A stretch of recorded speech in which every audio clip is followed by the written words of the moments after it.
नमस्कार और जोहार स्वीकार कीजिए। मैं हूं पुनीत कपूर और दी अनकट स्टोरीज में आपका एक बार फिर स्वागत है।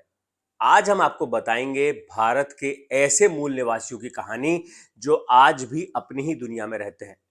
ये मूल निवासी बाहरी दुनिया से किसी भी तरीके का ताल्लुक रखना, बाहर के लोगों से किसी भी तरीके का संपर्क रखना पसंद नहीं करते हैं और इसीलिए हजारों सालों से लेकर आज तक इन आदिवासियों ने, इन मूल निवासियों ने बाहरी दुनिया से किसी तरीके का कोई संपर्क, कोई कांटेक्ट नहीं रखा है। ये ऐसे मूल निवासी हैं जिन्होंने आज तक ना तो नमक चखा है, ना ही उन्हें शक्कर का स्वाद पता है। वो ना तो खेती करना जानते हैं और ना ही आग जलाना जानते हैं। उनकी अपनी प्रथाएं हैं और उनके अपने नियम हैं। भारत के ये मूल निवासी एक द्वीप में रहते हैं, एक आइलैंड में रहते हैं जहां पर चारों तरफ है समुद्र का पानी और बीच में घना जंगल। यहां पर इस द्वीप पर ना तो भारत सरकार, ना राज्य सरकार और ना ही पुलिस किसी तरीके का दखल देती है।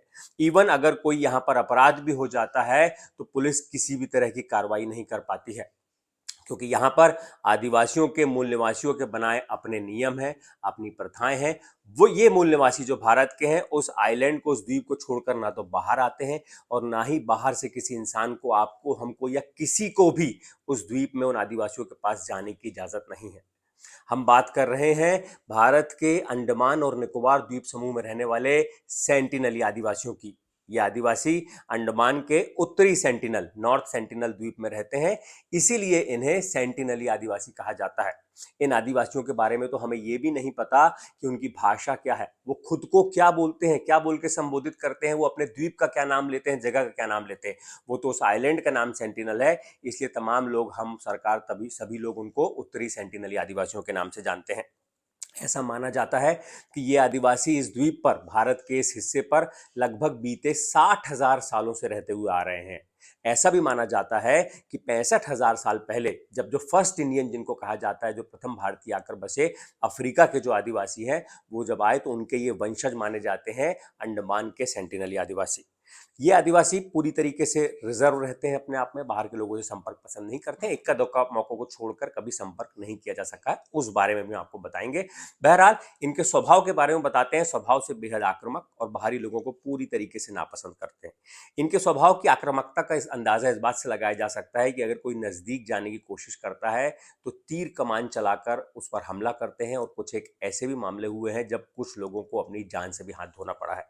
ऐसा हुआ है साल 2018 में एक अमेरिकी पर्यटक के साथ। वो 27 साल का जॉन एलन चाउ की तीरों से हत्या कर दी गई। सेंटिनली आदिवासियों ने तीर चलाकर उनकी हत्या कर दी जब वो अवैध रूप से इस द्वीप पर पहुंचे थे, क्योंकि यहां पर जाने को किसी की इजाजत नहीं है, लेकिन वो अवैध रूप से लगातार वहां पर पहुंचने की कोशिश कर रहे थे। इस बारे में बीबीसी में छपी एक रिपोर्ट के मुताबिक साल 2018 के नवंबर महीने में चाउ ने 2 बार आइलैंड पर जाने की कोशिश की, लेकिन कामयाब नहीं हुए। तीसरी बार जब वो आइलैंड पर जाने में कामयाब हुए, जैसे ही वो अपनी नाव से उतरे, उतरते ही आदिवासी सेंटिनल आदिवासियों ने उन पर तीर चलाना शुरू कर दिया। वो आगे बढ़ते रहे, लेकिन उन्होंने लगातार तीर चलाए, जिससे उसकी मौत हो गई। ऐसा ही एक वाकया साल 2006 में भी हुआ, जब इस द्वीप के पास अवैध रूप से मछली पकड़ रहे 2 जो मछुआरे थे, उनको तीर चलाकर इन्होंने मार डाला था। साल 2004 में इवन जब सुनामी आई थी, आपको पता होगा, तब जो भारतीय नौसेना, जो तटरक्षक बल है, वो इनकी खैरियत जानने के लिए जब हेलीकॉप्टर से वहां पर पहुंचे, तो हेलीकॉप्टर देखते ही इन्होंने तीर चलाना हेलीकॉप्टर पर शुरू कर दिया। इसकी भी 1-2 तस्वीरें आई थी। क्योंकि बहुत संरक्षित हैं, बहुत अपने आप में रिजर्व रहते हैं, भारत सरकार ने भी संरक्षित कर दिया, इसलिए इनकी बहुत ज्यादा तस्वीरें देखने को मिलती नहीं है। द प्रिंट में छपी एक रिपोर्ट के मुताबिक साल 1970 के दशक में भारतीय मानव विज्ञान सर्वेक्षण विभाग के मानव विज्ञानियों ने यहां पर जाने की कोशिश की, हालांकि सेंटिनली लोगों ने तीर चलाकर लौटा दिया। साल 1974 में एक मशहूर डॉक्यूमेंट्री वहां पर शूट हो रही थी, तब सेंटिनली आदिवासियों ने तीर चलाकर, जो उस डॉक्यूमेंट्री के डायरेक्टर थे, जब वो वहां पर पहुंचने की कोशिश कर रहे थे, तो उनकी जांग में, थाई पर तीर लगा, फिर उनको वापस आना पड़ा। इसी तरह के लगातार प्रयास चलते रहे साल 1970 के दशक से, लेकिन वो कुछ खास कामयाबी मिल नहीं पाई। इसमें एक बड़ी कामयाबी मिली साल 1991 में, जब मानव विज्ञानियों की टीम वहां पर पहुंची। इस बार कुछ बदलाव था। हमेशा पुरुष मानव विज्ञानी जा रहे थे, लेकिन इस बार साल 1991 में पहली बार एक महिला मानव विज्ञानी, जो मधुमाला चट्टोपाध्याय, वो भी ग्रुप में शामिल थी। जब वहां पर पहुंचे तो किनारा, जो मधुबाला चट्टोपाध्याय, उन्होंने द प्रिंट से बात करते हुए बताया कि जब 13 लोगों का दल, 13 लोग थे, जब द्वीप के पास पहुंचे तो किनारा सुनसान लग रहा था। द्वीप से थोड़ा, किनारे से दूर ही इन्होंने अपनी नाव को खड़ी किया, लेकिन फिर पेड़ों के पीछे तीर कमान से लैस जो है सेंटिनल आदिवासी नजर आए। पहले के अभियानों की तरह यहाँ पर उन्होंने तीर नहीं चलाए दल के ऊपर। जैसा कि पहले हर बार तीर चला देते थे, लौटना पड़ता था। शायद इसकी वजह माना जाता है क्योंकि एक महिला साथ में थी, तो शायद वो आदिवासी खुद को सुरक्षित महसूस कर रहे थे, क्योंकि वो अपने परिवार की महिलाओं और बच्चों को लेकर काफी, सुरक्षा को लेकर काफी चिंतित रहते हैं, इसलिए वो बाहरी खतरा मानते हुए हमेशा तीर चला देते थे। लेकिन इस बार साल 1991 में उन्होंने तीर नहीं चलाए। जब तीर नहीं चलाए तो थोड़ी सी हिम्मत बढ़ी, तो जो मानव विज्ञानियों का दल है थोड़ा और आगे पहुंचा। फिर उन्होंने पानी पे नारियल छोड़ना शुरू किया। तो पहली बार कुछ ऐसा हुआ जिसको देखकर मानव विज्ञानियों का ये दल भी आश्चर्यचकित हो गया। आदिवासी जो कुछ पुरुष थे वो दौड़ते हुए आए, पानी में तैरे और उन्होंने नारियल उठाना शुरू कर दिया। वो नारियल उठाकर गए। इसके बाद टीम ने और ज्यादा नारियल गिराए पानी में।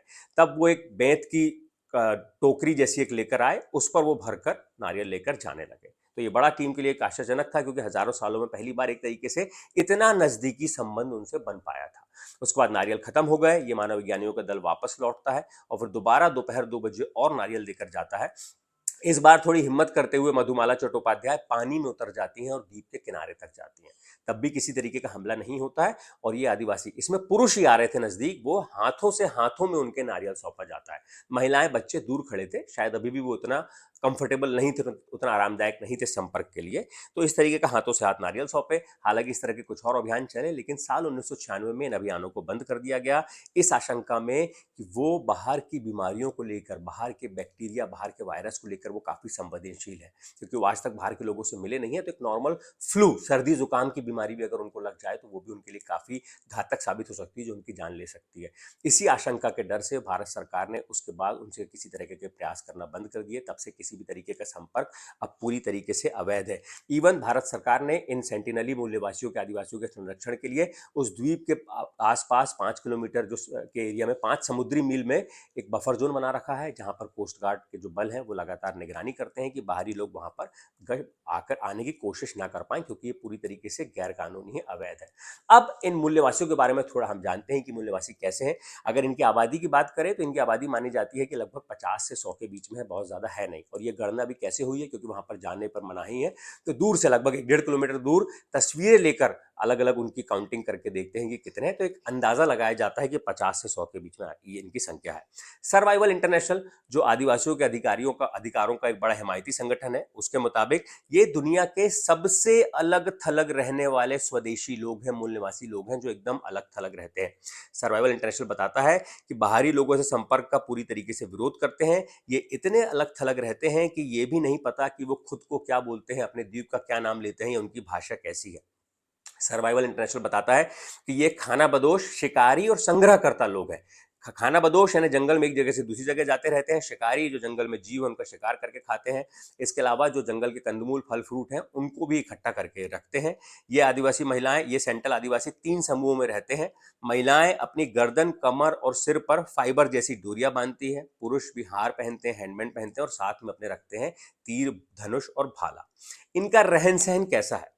सेंटिनल आदिवासियों के रहन सहन के बारे में दैनिक भास्कर से बात करते हुए मशहूर मानव विज्ञानी TN पंडित, त्रिलोकनाथ पंडित, जो 1991 में जो दल गया था उसमें भी शामिल थे, वो बताते हैं कि ये खेती के बारे में नहीं जानते हैं, ना ही जानवर पालते हैं। ये फल, शहद, कंदमूल, मछली, सूअर, कछुआ आदि खाते हैं। ये आग जलाना नहीं जानते हैं। ये आदिवासी रहते कहाँ हैं? ये आदिवासी देखा गया है, जो तस्वीरों में देखा गया है, जो दल वहां पहुंचा उन्होंने नजदीक से जब देखा, तो झोपड़ी बनाकर रहते हैं। जो जंगल में मिली लकड़ियों और पत्तियों से झोपड़ी बनाकर रहते हैं। इनके समाज के बारे में बहुत ज्यादा जानकारी नहीं है। कुछ अनुमान लगाया जाता है, कुछ देखकर जो बॉडी लैंग्वेज जो रीड किया जाता है कि इनमें कोई समाज का मुखिया नहीं होता। फिर भी जो तिल, भाला, टोकरी, झोपड़ी बनाने में जो माहिर होता है, जो हुनरमंद होता है, उसका काफी सम्मान किया जाता है। प्रथाएं क्या है? इनकी प्रथाओं के बारे में जो अनुमान लगाया जाता है, जो थोड़ी बहुत जानकारी मिली है कि अगर किसी की मृत्यु हो जाती है तो जिस झोपड़ी में रहते हैं उसको वहीं दफना दिया जाता है। उसके बाद उस झोपड़ी में कोई भी नहीं जाता।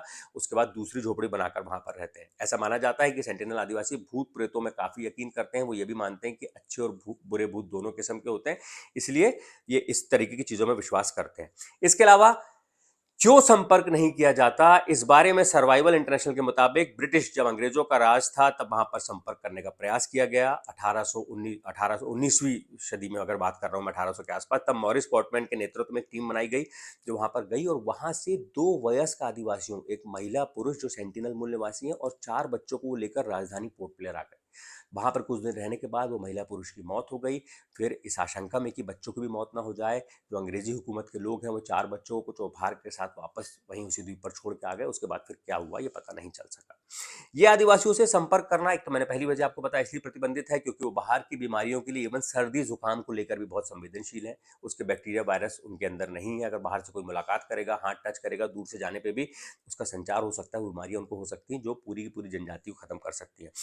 इसके अलावा सर्वाइवल इंटरनेशनल बताता है कि इसी तरीके के संपर्क अभियानों से अंडमान की जो 2 और जनजातियां हैं, ओंगे और ग्रेट अंडमानी, उनकी आबादी 85 से 99% तक कम हो चुकी है। इसके अलावा सेंटिनल आदिवासियों के जो पड़ोसी हैं जारवा, उनका भी संपर्क अभियानों पर उन पर काफी बुरा असर पड़ा है। जो टूरिस्ट वहां पर आते थे, फोटो खिंचवाते थे, उनको बदले में जो है शराब और तंबाकू ये सब दिया करते थे, तो कुछ लोगों को इसकी लत भी लग गई। कुछ जो है जारवा इनके पड़ोसी, उनको खसरे की बीमारी भी हो गई थी। इसीलिए भारत सरकार ने पूरी तरीके से प्रतिबंधित कर रखा है। शैक्षणिक उद्देश्य से, किसी भी उद्देश्य से वहां पर जाने पर पूरी तरीके से मनाही है। कोई भी वहां पर नहीं जा सकता है। इवन भारत सरकार ने जो विशेष रूप से कमजोर जनजातीय समूह हैं, उनमें भी इनको शामिल कर रखा है, उनमें सूचीबद्ध कर रखा है। इसके अलावा और जो भी जनजातियां, उनको भी शामिल कर रखा है। तो अब कुल मिलाकर हमारे हिस्से की बात, हमें भी लगता है कि हजारों सालों से जब उसी जगह पर रहते आ रहे हैं, पनप रहे हैं, अपनी प्रथाओं का पालन कर रहे हैं, अपने तरीके से रह रहे हैं, तो जरूरी नहीं है कि उनसे संपर्क किया जाए, वो भी तब जब वो इसकी खिलाफत करते हैं। लगातार इस तरह के अभियानों में उन्होंने तीर चलाकर विरोध किया है। वो चाहते हैं कि बाहरी दुनिया के कोई भी लोग दखल ना दें। जब उनकी इच्छा है, खुद में वो रहना चाहते हैं, अपने आप में रहना चाहते हैं, तो हमें लगता है इसका सम्मान किया जाना चाहिए। शायद इसी वजह से और तमाम संगठनों के विरोध के बाद इस तरह के कानून बनाए गए कि वहां पर बाहरी लोगों का जाना अवैध है और किसी को जाने की कोशिश भी नहीं करना चाहिए। ये मूल्यवासी जो लगातार हजारों सालों से रह रहे हैं, ये हमारी धरोहर है। इन्हें बहुत ज़्यादा संभाल के रखने की ज़रूरत है। ये वीडियो आपको कैसा लगा? अगर अच्छा लगा तो हमें कमेंट करके अपनी राय ज़रूर बताइएगा। वीडियो को लाइक कीजिए, अपने लोगों को शेयर कीजिए, साथ ही साथ हमारे चैनल को सब्सक्राइब ज़रूर कीजिएगा। शुक्रिया।